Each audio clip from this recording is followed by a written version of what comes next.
What is up everyone, Spaceboy here, and welcome to Shoryuken.com's Electric Wind God Vids. Today we're going to be talking about the Magic 4 and in general creating frame traps in Tekken 7.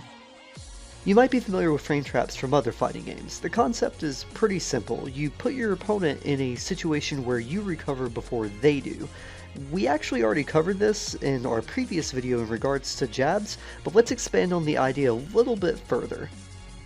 Okay, so let's say you are Nina, and you know your opponent likes to press buttons. You make them block your jab, and obviously jab would work, like we covered in the previous videos, but Nina also has something else. She has something called a Magic 4.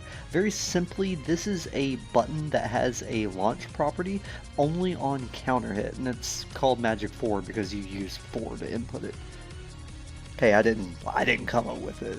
That's a Tekken thing.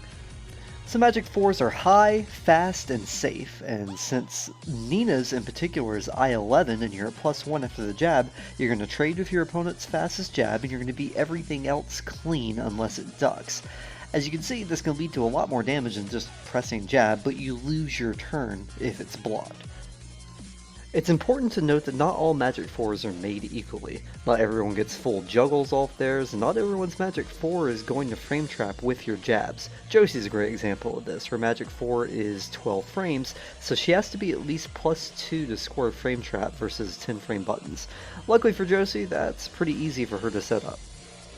Just because a character doesn't have a Magic 4 doesn't mean they are incapable of frame trapping after a jab. Akuma is a great example of this. His down 1-2 string doesn't combo except on counter hit, which is totally fine because the 2 is special cancelable and it's the same speed and has the same ducking property as any other crouching jab.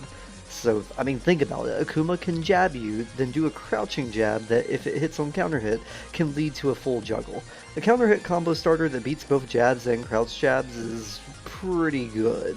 It's a really good idea to go through your character's move list and see how each move changes once it hits on counter hit.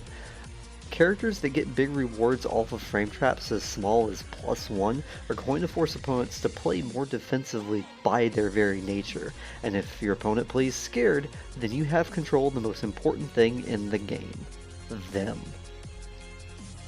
Hey everyone, it's Spaceboy. Thanks for stopping by. I hope you're starting to see the way frame data is really important to this game from a pressure perspective. Mostly everything that we've done at this point has been really looking at it through the eyes of a offensive player, but starting on our next video, we're going to start focusing on defensive training, stepping, blocking on reaction, things that you really need to know in order to succeed in Tekken.